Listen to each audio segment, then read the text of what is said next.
श्री शिवलीला अमृत अध्याय 11. या अध्यायाच्या पठणात वा श्रवण केल्याने दुर्भाग्य नाश होऊन सकल सौभाग्याची प्राप्ती होईल. शिवलीला अमृत या ग्रंथातील हृदय असं या अध्यायाला मानलं जातं. अध्याय 11 सुरू होत आहे. फार वर्षांपूर्वी काश्मीरमध्ये राज्य करणाऱ्या भद्रसेन राजाच्या दरबारात अतिशय चतुर आणि हुशार असा एक प्रधान होता. राजा भद्रसेन आणि त्याचा प्रधान दोघेही सद्गुणी, सालस आणि भगवान शंकरांवर श्रद्धा असणारे. अत्यल्पाने दोघांनाही भगवान शिवाच्या आराधनेनंतर पुत्र प्राप्त झाले. राजपुत्र सुधर्म आणि प्रधान पुत्र तारक. आपल्या वडिलांप्रमाणेच शिवभक्त असल्याने त्यांची ही मैत्री होती. लहानपणापासूनच त्यांची वैराग्य वृत्ती दिसून येत होती. दोघे कुमार 5 वर्षाचे असताना त्यांना राजपरिवारातील चालीरीतीप्रमाणे उत्तम भरजरी आणि रेशमी वस्त्र, अलंकार, सुवासिक अत्तर लावण्यात येत असत. परंतु ते दोघेही त्या सर्वांचा तिरस्कार करून अंगाला भस्म, गळ्यात रुद्राक्षाच्या माळा घालून एकांतात बसून शिवस्मरण करीत. आपल्या पुत्राच्या आवडीनिवडीबद्दल राजा आणि प्रधान दोघेही चिंताग्रस्त झाले. जबरदस्ती करूनही राजपुत्र प्रधानपुत्र आपले व्रत सोडित नाहीत हे पाहून त्यांना वाईट वाटले. एके दिवशी त्रिकालज्ञानी वशिष्ठ मुनींचे नातू पाराशर ऋषी आपल्या शिष्य परिवारासह काश्मीराला आले.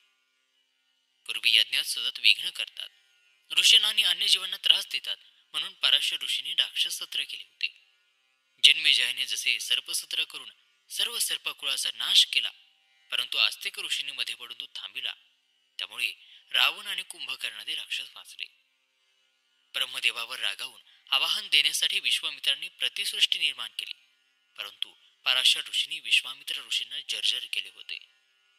पराशर ऋषींचा नातू शुभ योगेंद्र भद्रसेन राजाचे कुलगुरू होते. पराशर ऋषी आपल्या नगरीत आल्याचे कळताच राजाने प्रधान तत्परतेने त्यांना भेटण्यासाठी गेले. त्यांची यथासांग पूजा करून सर्वांना वस्त्र अलंकार देऊन त्यांना सन्मानपूर्वक आपल्या राजगृहामध्ये घेऊन आले. ऋषींना नमस्कार करून त्यांनी आपली व्यथा प्रकट करीत ते म्हणाले, मुनिराज, आमचे हे दोन्ही पुत्र लहान वयातच एकदम विरक्त का बरं झाले? त्यांना राजविलास आवडत नाही. भस्मलेपन, रुद्राक्ष, एकांत शिवभक्ती ही त्यांची आवड पाहून हे दोघे आमच्या नंतर राज्यकारभार नीट करतील की नाही याबद्दल आम्हाला काळजी वाटते. तेवढ्यामध्येच राजपुत्र आणि प्रधानपुत्र तेथे आले. तळपणाऱ्या सूर्यचंद्राप्रमाणे दिसणाऱ्या त्या दोघांना पाहून पराशर ऋषींनी त्यांना जवळ घेतले. त्यांच्याकडे ते टक लावून पाहत राजा आणि प्रधान यांना म्हणाले, हे दोघे या लहान वयात एवढे विरक्त का? याबद्दल मी सांगतो ते ऐका. फार वर्षापूर्वी काश्मीर देशातील नंदीग्राम शहरात अतिशय सुंदर, कमनीय बांध्याची, नाजूक देखणी अशी एक महानंदा नावाची वेश्या आपल्या आई आणि भावाला घेऊन राहत होती. तिच्यासोबत एकदा रतिक्रीडा करायला मिळावी म्हणून मोठमोठे राजे दारामध्ये तिष्ठत असत. महानंदा वेश्या असूनही पतिव्रता होती. एकदा एका पुरुषाला शब्द दिला की सबंध दिवस ती त्याच्या सहवासात घालवी. त्यावेळी मात्र ती इंद्रालाही वश होत नसे. भगवान शिवांची ती निस्सीम भक्त होती. सोमवार, प्रदोष व्रत, शिवरात्र हे व्रत ती नियमितपणे करीत असे. त्या महानंदेने हौसेने कोंबडा आणि माकड पाळले होते.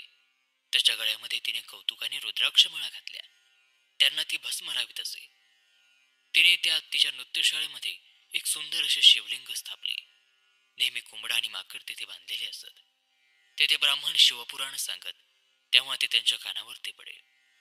महानंदा पूजा झाल्यावर शिवपिंडी समोर नृत्य करी तेव्हा कोंबडा आणि माकड यांना मुक्त करीत असे आणि आपल्याबरोबर त्यांनाही नृत्य करायला लावे. याप्रमाणे महानंदेबरोबर त्या 2 प्राण्यांना आपोआप शिवभजन घडू लागले. एक दिवस भगवान शंकर त्या नंदीग्रामामध्ये सौदागराचा वेश धारण करून महानंदेच्या भक्तीची परीक्षा पाहण्यासाठी आले. भगवान शंकरांचे ते सौदागराच्या वेशातील रूप पाहून महानंदा अगदी वेडावली. आजपर्यंत तिच्या आयुष्यामध्ये अनेक पुरुष आले, परंतु सौदागरासारखा रुबाबदार देखणा पुरुष तिने पाहिला नव्हता. आणि म्हणून महानंदेने सौदागराला सन्मानपूर्वक घरात बोलावून हाताला धरून प्रेमाने आपल्या रत्नजडित पलंगावर बसविले. त्यांच्या आदराने चौकशी केली. सौदागराच्या हातात अतिशय मौल्यवान सुंदर रत्नकंकण होते. ते पाहून ही दिव्य वस्तू पृथ्वीवर तयार झाली नाही हे जाणकाराला लगेच कळते. महानंदा ही देहभान हरपून त्या कंकणाकडे पाहत राहिली.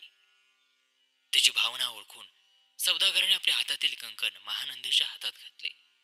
अतिशय हर्ष आणि आश्चर्य झाल्यामुळे महानंदा सौदागराला म्हणाली, तुम्ही हे मला पृथ्वी मोलाचे कंकर दिले आहे. मी सुद्धा 32 लक्षणी पद्मिनी आहे.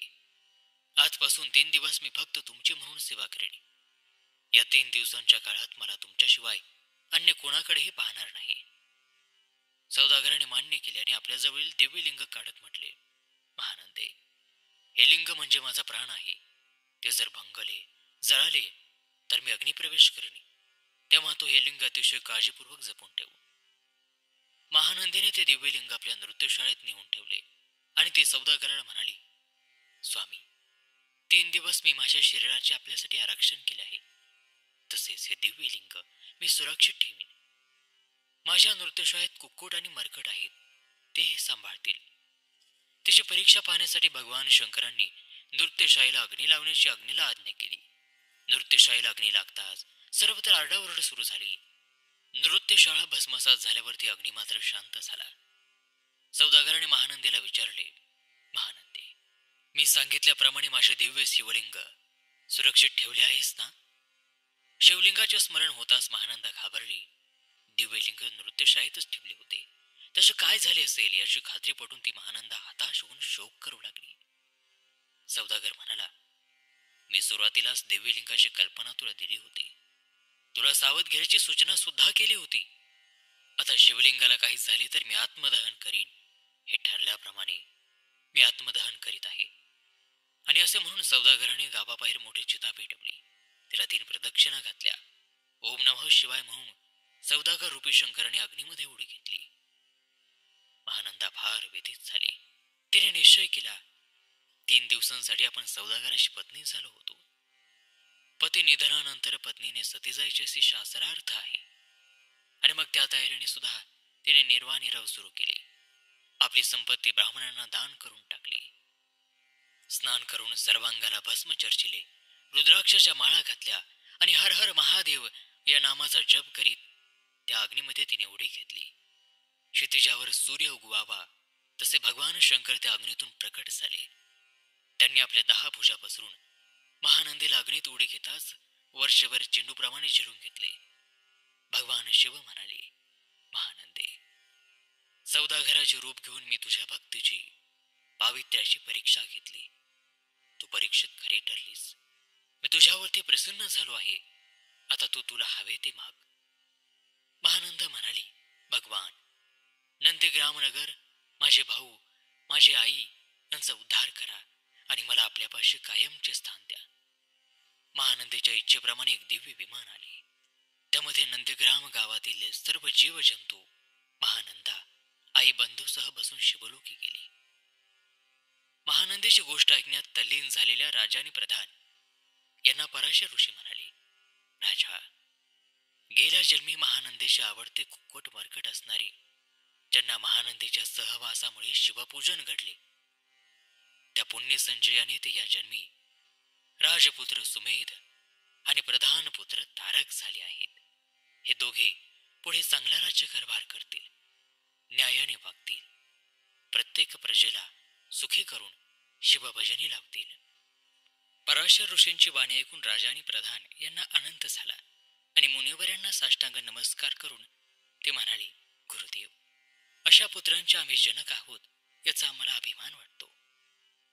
पराशर ऋषी ध्यान लावून बसलेले पाहून राजा चिंतावून म्हणाला, ऋषीवर्य, आमच्या मुलांच्या भविष्यात काही अप्रिय घटना असल्या तरी आमची तयारी आहे ते सारं काही ऐकण्याची. जे अटल आहे ते स्वीकारलंच पाहिजे. तेव्हा पराशर ऋषी म्हणाले, राजा, जे सत्य आहे तेच मला सांगितले पाहिजे, नाहीतर माझ्या ज्ञानाला, साधनेला खोटेपणाचा दोष लागेल. म्हणून ऐक. विधिलिखिताप्रमाणे तुझ्या पुत्राला 12 वर्ष पूर्ण झाल्यावर 7व्या दिवशी मृत्यूयोग आहे.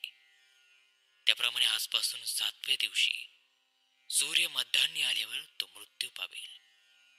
ऋषींच्या हे वाक्य ऐकताच राजा भद्रसेन मूर्छित होऊन पडला. राणीचा तर शोक आकाशाला भेटला. पराशर ऋषींनी राजाला सावध केले आणि मग राजाने विचारले, ऋषीवर, यावर काही उपाय आहे का? असेल तर मला सांगा ना, मी तो करीन.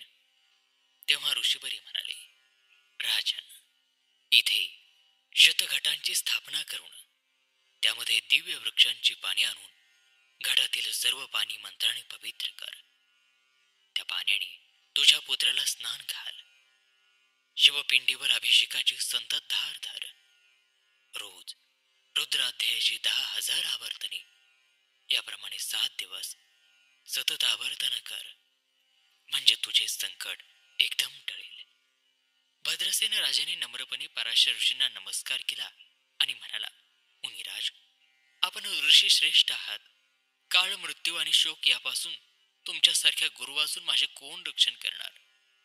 तुम्ही संकट निवारणासाठी जे जे प्रयत्न सांगितले आहेत ते मी त्वरित करीन.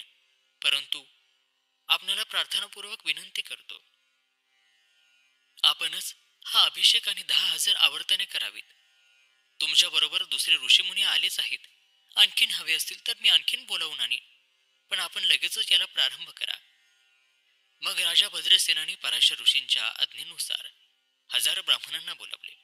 सर्व ब्राह्मण उत्तम प्रकारचे शिवभक्त, विद्वान, सदाचार्यांनी परधन परश्री यांच्यावरती आसक्ती न धरणारे होते. आकाशातून भरधाव वेगाने जाणाऱ्या सूर्याचा रथ शाप देऊन थांबवू शकतील असे त्यांचे मंत्र सामर्थ्य होते. असे 1000 ब्राह्मण आल्यावरती पराशर मुनींनी तीर्थक्षेत्रीचे पाणी, आंब्याची ताजे पाणी आणून 1000 घटांची स्थापना केली. पवित्र नद्यांचे पाणी, आंब्याची पाने प्रत्येक घटामध्ये घातली. सर्व तयारी होताच रुद्रघोष सुरू झाला. शिवनामाचा गजर सारखा रात्रंदिवस सुरू होता. अशा तऱ्हेने 7 दिवस पूर्ण झाले. 7व्या दिवशी पूर्वी वर्तिलेल्या भविष्याप्रमाणे यमराज बाळ सुधर्माचे प्राण देण्यासाठी राजा भद्रसेनाच्या घरी आले. मृत्यू घटका भरली. सुधर्म बेशुद्ध होऊन पडला. अतिशय व्याकुळ झाला. नंतर पराशर ऋषींनी स्थापना केलेल्या घाटातील पवित्र पाणी बाळाच्या अंगावरती शिंपडले. त्याबरोबर बाळ सुधर्म हळूहळू शुद्धीवर आला. त्याने डोळे उघडून पाहिले. अतिशय आनंदाने भद्रसेनाच्या डोळ्यातून आनंद अश्रू गळू लागले. सुधर्म उठून बसला. पराशर मुनी राजाला म्हणाले, बाळाची मृत्यूची वेळ टळून गेली. आपण जिंकलो. आणि मग त्यांनी सुधर्माला विचारले, तुला काही आठवते का? सुधर्म म्हणाला, हो, मला चांगले आठवते आहे. ज्याचे लांब सुळे, तोंडाबाहेर आलेले लाल डोळे, जटावर बांधलेल्या कपाळाला शेंदूर असा एक भयंकर पुरुष माझा जवळ आला आणि त्याने माझ्या दंडाला धरले. तो मला धरून नेत असताना व्याघ्रांबर नेसलेले, अंगाला भस्म लावलेले 4 पुरुष तेथे आले. हातात लखलखती शस्त्री घेऊन त्यांनी मला त्या भयंकर पुरुषापासून सोडवले आणि त्या भयंकर पुरुषाला पकडून मार देत देत घेऊन गेले. सुधर्माने असे सांगताच रुद्र महिम्याची सर्वांना प्रचिती आली आणि त्याबरोबर राजा भद्रसेनासह सर्वांनी भगवान शिवाचा जय जयकार केला आणि सर्व ब्राह्मणांना लोटांगण घातले. स्वर्गातून देवांनी पुष्पवृष्टी केली. मंगलवाद्य वाजू लागली. त्यानंतर राजा भद्रसेनाने पुन्हा एक होम केला. त्या निमित्ताने ब्राह्मणांना मिष्टान्न, वस्त्र, अलंकार, मनसोक्त दान आणि धर्म केला. सर्व याचक तृप्त केले.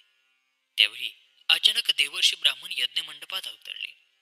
त्यांना पाहताच यज्ञकुंडातून प्रत्यक्ष अग्नी त्यांच्या दर्शनासाठी बाहेर आला.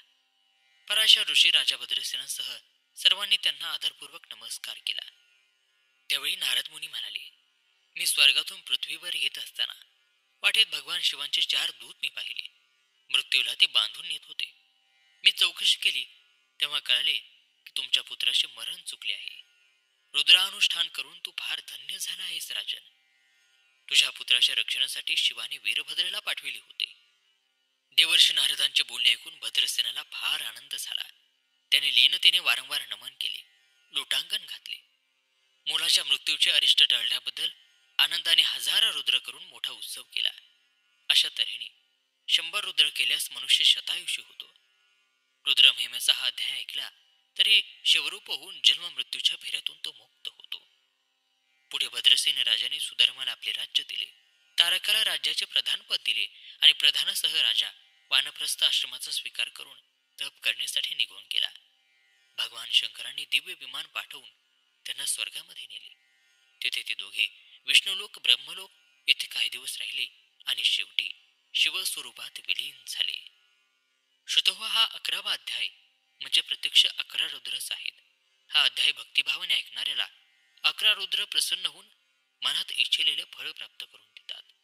संपूर्ण शिवलीलामृत जर एखाद्याला वाचणे किंवा ऐकणे शक्य नसेल तर कमीत कमी हा अध्याय तरी ऐकायला हवा. हा अध्याय म्हणजे एक रुद्र केल्याचे पुण्य मिळते. तर असा हा शिवलीलामृत ग्रंथातील 11वा अध्याय या ठिकाणी समाप्त होत आहे. उर्वरित कथाभाग पुढील 12व्या अध्यायामध्ये. तोपर्यंत नमस्कार, धन्यवाद. ओम नमः शिवाय.